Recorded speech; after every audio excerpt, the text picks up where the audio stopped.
Now, what I mean here that we have talked about it a little in our introduction class also. What Bentham means in this paragraph that we have written, that suppose, for example, there are two choices in front of you, A and B, and you have to take a decision.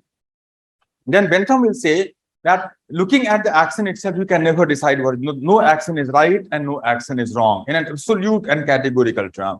Actions are, Bentham will say, value neutral. Actions are value neutral. What does that mean? That actions are neutral in terms of value. There is no value into that, into any action. What is the meaning of the term value? Value can simply say degree of rightness and wrongness. So there is no rightness and wrongness in an action. Actions are neutral in terms of their value. Actions are neutral in terms of their morality. No action is moral and no action is immoral. No action is ethical, no action is unethical. So actions are in themselves, they are value neutral, they are amoral, they have no morality in itself.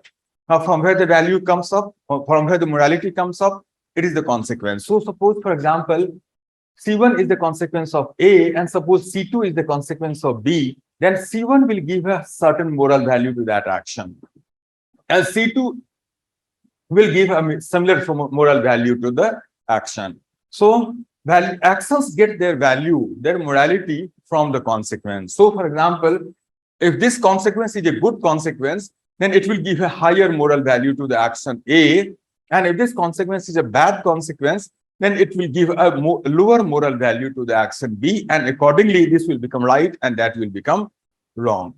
So every action that we perform gets its moral value from the consequence. Consequence is the source of value. Consequence is the source of morality. That is the first important. Even for such actions, as we have talked about in the introduction class, that even such actions like, say, speaking truth or lying. That truthfulness, again, there's nothing special in truthfulness that makes it right. Truth becomes right only because truth gets its moral value from the consequence. Lying, again, there's nothing special in lying that makes it wrong. Lying gets its moral value from the consequence. So as long as the consequence is good, truth is right. But when the consequence becomes good in this case, then lying might become right there also. So right and wrong is determined by the consequence. That is the basic thesis that we are talking about now. Now, next important question is that what is it that makes, or write down one more line first of all, then after, change the paragraph and after write further. Thus, that action is the right action which produces the best consequence or maximum utility. Best consequence or maximum utility. So that action is the right action which produces the best consequence, which he personally called maximum utility. Utility term is an important term here because, you know, today we use the term utility for many different purposes. We talk about utility bill, we talk about utility shop, etc. But at the time of Bentham in the 18th century, you can say in the 18th century mostly, in English language, utility was just a synonym of consequence. So both of these two terms, consequence and utility, had exactly the same meaning. And it was his personal preference that in place of consequence, he used the term utility.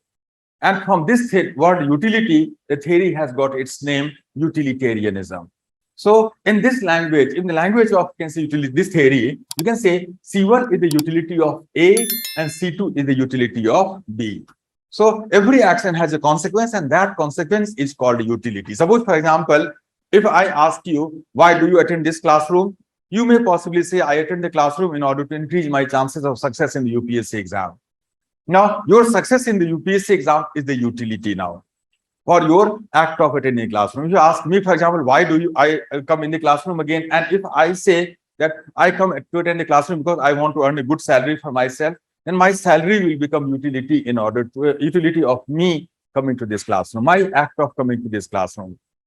So every action that we perform, well, it has utility. Your act of coming in classroom also has utility, a consequence.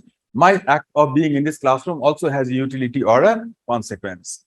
So utility is essentially a consequence. So there's nothing special about this term utility, but it's just a convention that we normally follow in this theory now because of the personal preference of Bentham, who used this term utility in place of consequence. So that is how this term utility and utilitarianism has come into being. Now, next important question that comes after this is that what makes it possible for us to compare the two consequences?